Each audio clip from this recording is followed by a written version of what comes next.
Ahora, estamos en la sede de Editorial IESPIS y la sede de Instituto de Artes Escénicas, y tenemos hoy con nosotros el dramaturgo, el actor, el director, el profesor desde la lejana Argentina, lejana en punto de vista de aquí en Atenas, el señor Fernando Zavala de Córdoba.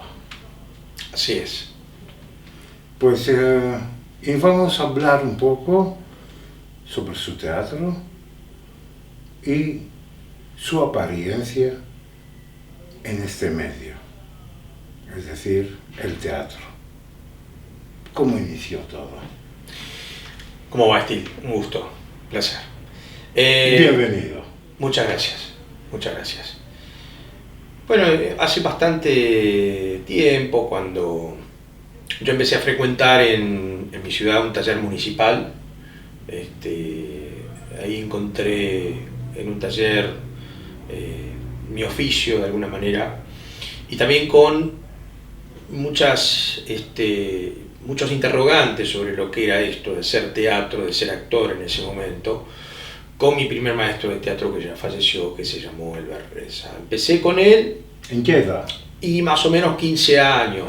Adolescente. Adolescente, sí.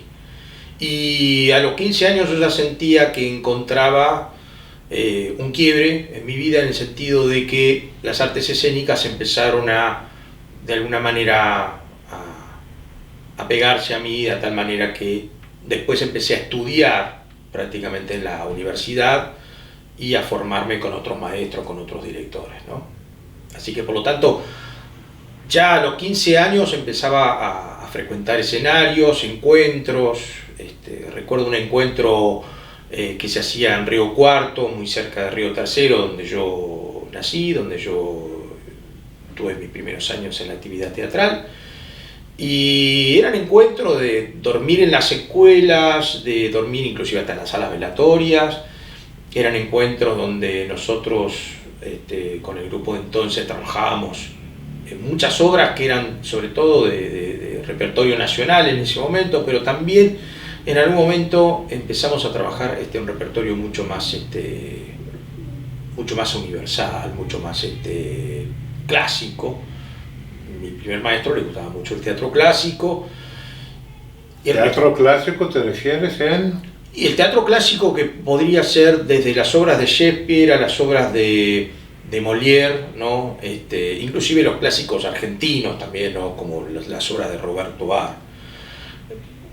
Y yo creo que ahí encontré en ese maestro y en esos compañeros y en esos festivales o pequeños festivales, encontré el oficio no solo del actor, sino el oficio del hacedor, ¿no? Mi maestro era además de director de teatro, era artista plástico y trabajaba mucho la textura plástica, sobre todo en lo escenográfico, inclusive en los vestuarios. Y es un maestro que me marcó desde ese sentido, porque trabajábamos con muy poquitas cosas, con muy poquitos materiales. Éramos taller municipal, pero la municipalidad no nos subsidiaba nada. Entonces teníamos que trabajar desde ese lugar mucho más austero, ¿no? Y lo trabajamos con mucho placer y mucho gusto. ¿Y en la universidad qué carrera has tomado? Yo hice la licenciatura en teatro en la Universidad Nacional de Córdoba. Allí me formé con distintos profesores, pero también me formé con Manuel González Gil, por afuera de la universidad, que es un director de teatro de Buenos Aires, pero en ese momento daba clases en el antiguo Comedia. Digo antiguo porque era el teatro que, digamos, que después se incendió y hoy se reconstruyó, por suerte, y porque también de alguna manera se lo salvó como patrimonio histórico de la ciudad. Y en ese teatro venía Manuel González Gil, que era un director de Buenos Aires, y trabajábamos también distintas obras de distintos autores nacionales, universales, internacionales, y y creo que fue allí donde realmente empecé a emprender la tarea de escribir, o más que la tarea, el gusto de escribir, porque también empecé a encontrar en ese repertorio autores que por lo menos yo me sentí identificado para empezar a trabajar, ¿no? Para empezar a trabajar desde la escena, para empezar a trabajar desde mi trabajo, inclusive más, si se quiere, más independiente de grupo, ¿no? Yo tenía un grupo en ese momento que estábamos trabajando con creación colectiva, pero donde verdaderamente me senté a escribir fue a partir de esa escuela, que fue la escuela de Manuel González Gil, ¿no? Que era una escuela de actuación, pero estaba también ligado a la escritura, porque Manuel también escribía y también produce, entonces de alguna manera llegó la escritura de una manera muy fluida, sobre todo cuando empecé con Manuel González Gil, ¿no? Así empezaste como dramaturgo. Empecé como actor. Como actor primero. Como actor primero, y ya la palabra dramaturgo me creaba un interrogante, una palabra rara, me acuerdo.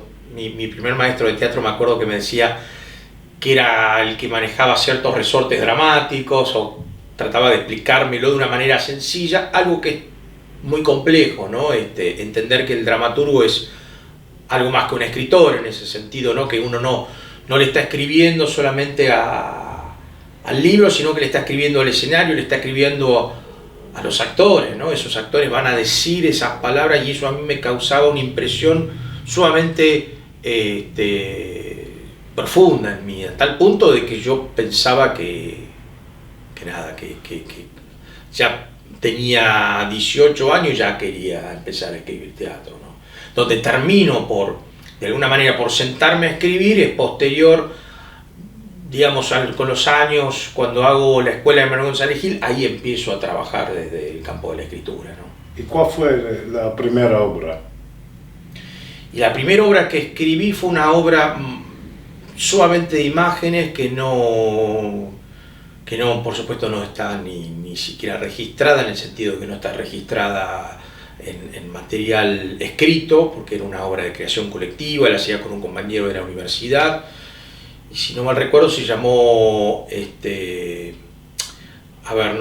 miento, fue un unipersonal que hice hace muchos años en un encuentro de escritores, se llamaba La impotencia de un poeta.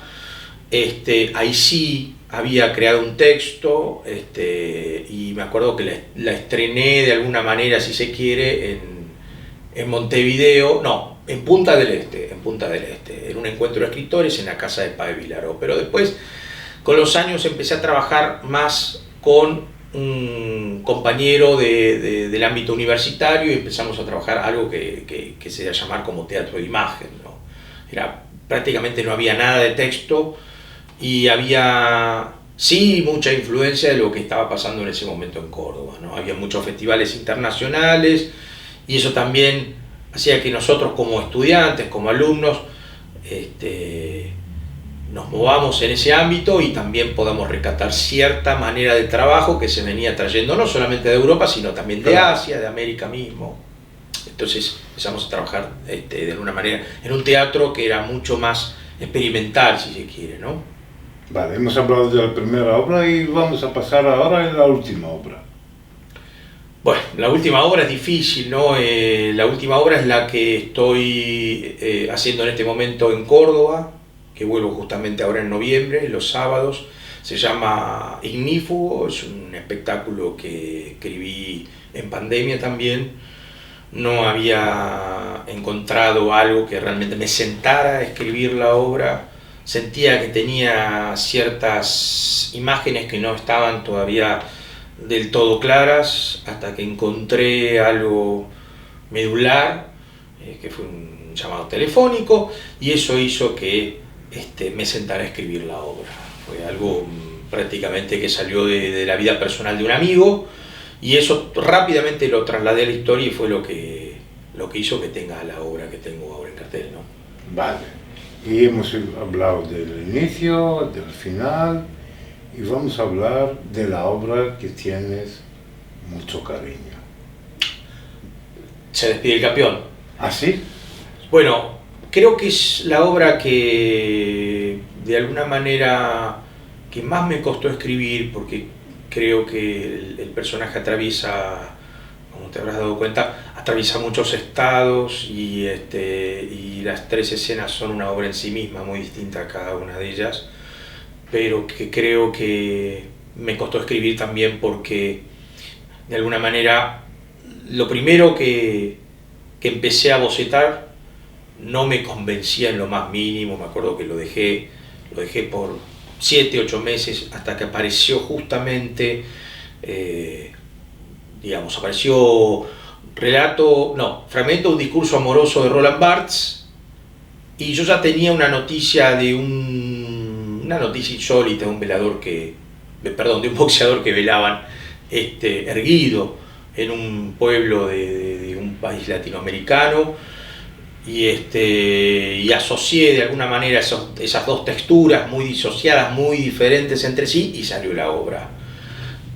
Pero me acuerdo que el trabajo de reelaboración del lenguaje del personaje, el lunfardo, sobre todo de la primera escena donde aparece un poco esto que se da a llamar la picaresca criolla, que es muy nuestra, muy argentina, muy sudamericana, bueno, tenía cierta cuestión para trabajar desde el léxico, ¿no?, del lenguaje que tenía el personaje, y las otras escenas también, obviamente, pero había un trabajo de humanización que yo quería que el personaje vaya teniendo, ¿no?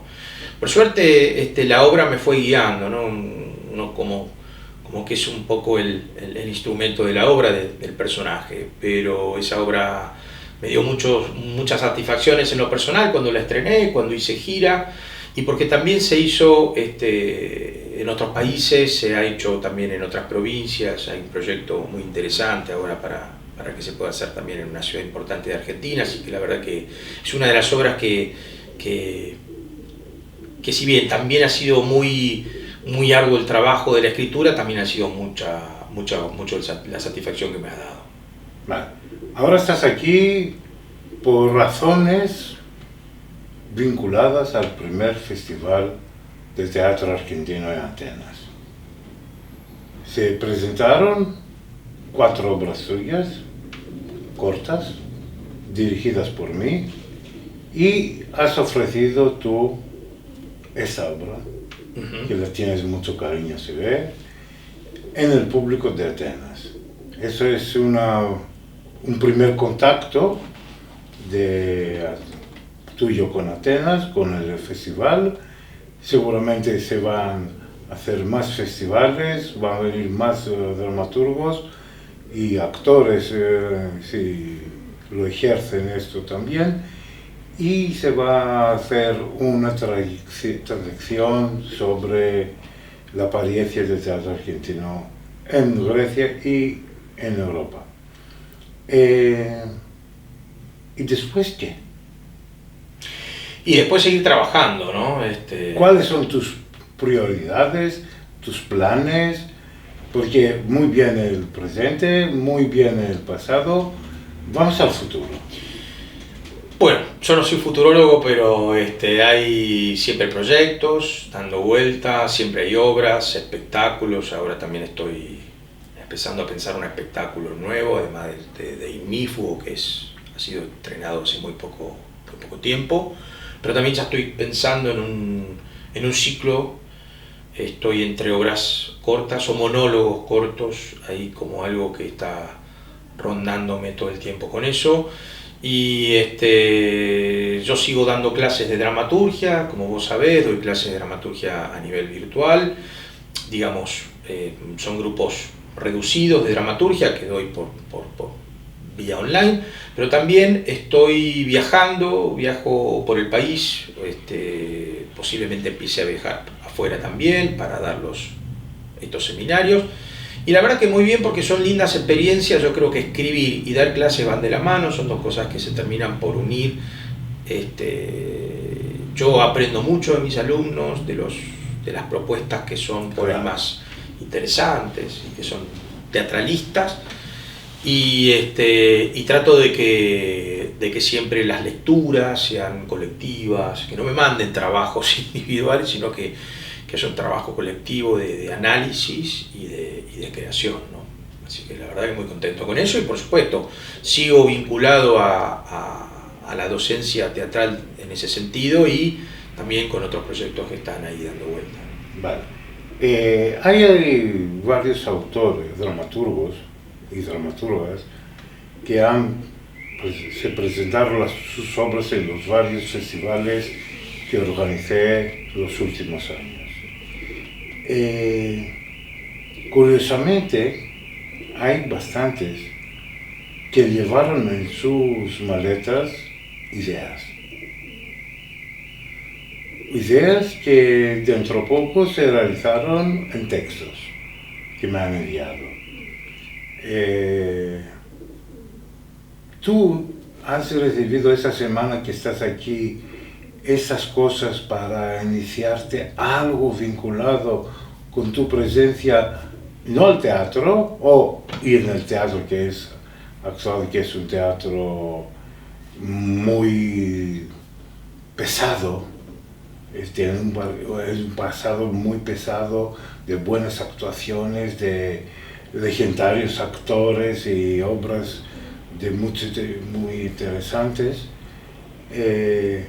¿Has empezado a recoger algo para llevar en tu maleta? Sí, tal cual, tal cual. Ya el hecho de un viaje es una experiencia importante para cualquier persona que escriba, en el sentido de que hay cosas que van apareciendo que en el universo personal de uno, en el contexto de ese viaje, ¿no? que son imprescindibles, inclusive también en la manera de ver cómo se está haciendo teatro acá también, ¿no? Es una manera de decir, bueno, a ver, cuál es la propuesta que tienen acá en la ciudad, tal vez tendría que ver también en la provincia, pero por lo menos en la ciudad, uno siempre es como un imán, ¿no? Se está pegando cosas todo el tiempo del trabajo de los otros, ¿no? Y hay algo de eso que siempre también se vuelve profundamente inspirador, ¿no? En cierta manera, ¿no? Ya mismamente el montaje que vos realizaste los otros días, de ese montaje también estoy empezando a tener ideas, ¿no? Ya empiezo a tener cuestiones que tienen que ver más con algo justamente, no tanto en sí de la escritura, sino en la manera de crear justamente una concepción escénica global, la manera de esto que decimos siempre, como en el teatro con muy poquito hacemos mucho, ¿no? Tan distinto al cine, que en el cine necesitamos muchísima producción, necesitamos mover, no sé, unas cuantas cámaras por un traveling, por una suerte por unos segundos. Por segundos, ¿no? Y por segundos en el teatro uno levanta la mano y dice, ahora estoy en Francia, y todos imaginamos que estamos en Francia, ¿no? Claro. El cine directamente se tiene que ir a París, se tiene que ir para rodar la escena bajo el Torre Eiffel. Exacto, tal cual. ¿Y qué vas a hacer ahora? Fuera de clases, fuera de interpretaciones, fuera. Bueno, ahora acá pasear, pero he llegado a Argentina, bueno, además del teatro tengo ciertos, no vicios, pero ciertas cosas que hago por afuera que me despejan mucho, me gusta mucho la fotografía. Vivo en un lugar muy natural, vivo frente a la montaña, en Calamuchita, entonces me gusta jugar mucho con la fotografía, los pequeños insectos, las plantas, sí. Encontrar la miniatura, en la miniatura encontrar la vida. Y de hecho hasta tengo pequeños audiovisuales hechos con ese tipo de cosas que solamente las comparto por redes sociales a manera de hobby, a manera de jugar con eso que estoy haciendo y de crear un espacio-tiempo para mí, en la cual yo siento hay también algo casi artístico, diríase, ¿no? Pero también hay un desenchufarse, un despabilarse de una realidad sumamente por ahí a veces agobiante, sobre todo la realidad de las grandes ciudades, ¿no? Por eso intento que ese lugar sea como pequeño, íntimo y sagrado, ¿no? Y de los dramaturgos que conoces, ¿cuál crees que ha influido en ti? Muchos y muchas.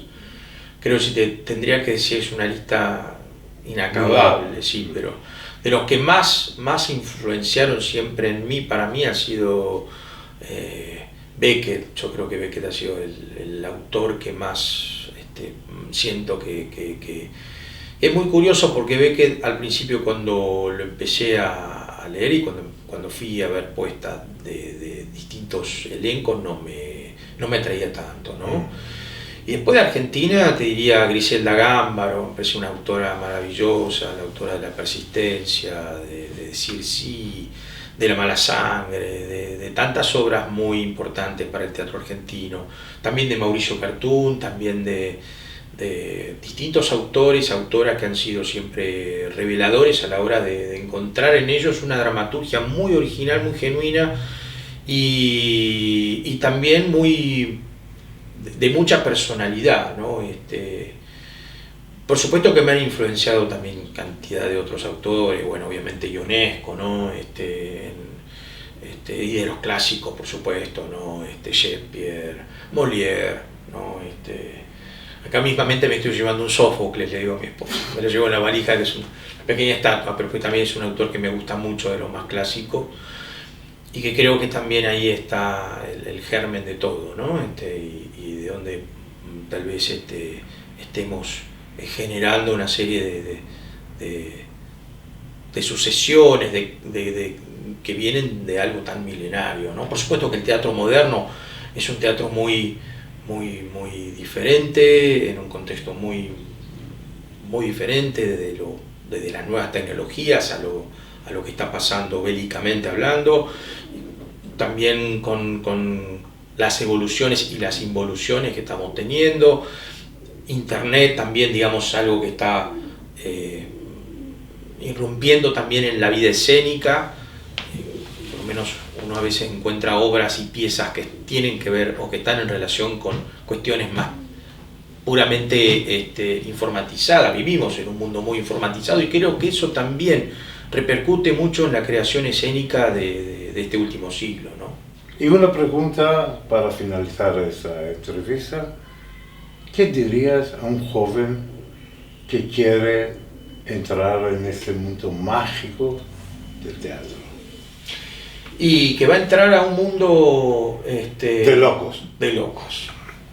De muchos riesgos, pero de riesgos bellos, de riesgos que valen la pena correrlos, que se prepare para el fracaso también, porque es un oficio de fracaso constante. Cuando digo fracaso no me refiero en términos económicos solamente, me refiero en todo tipo de términos, y que a través de ese fracaso también, justamente como decía Beckett, ¿no? Si fracasaste una vez, vuelve a fracasar otra vez, y que creo que también tiene que ver con esto, es persistir en lo que uno realmente quiere hacer, ¿no?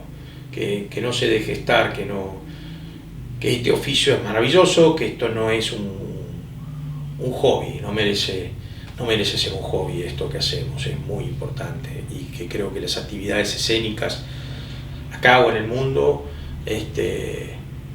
están para decirnos cosas, no para mensajes, pues no somos quienes para estar portando mensajes, pero sí creo que las artes escénicas están diciendo cosas, ¿no? Desde un pequeño lugar, y desde un lugar que tal vez sea un lugar muy digamos escueto, pequeño, modesto, pero de un lugar, en fin, y con voces que están pidiendo gritar de alguna manera, ¿no? Voces y gritos. Voces y gritos, tal cual. Pues aquí hemos finalizado esta entrevista con Fernando Zavala desde Argentina, con mucho cariño para todos vosotros.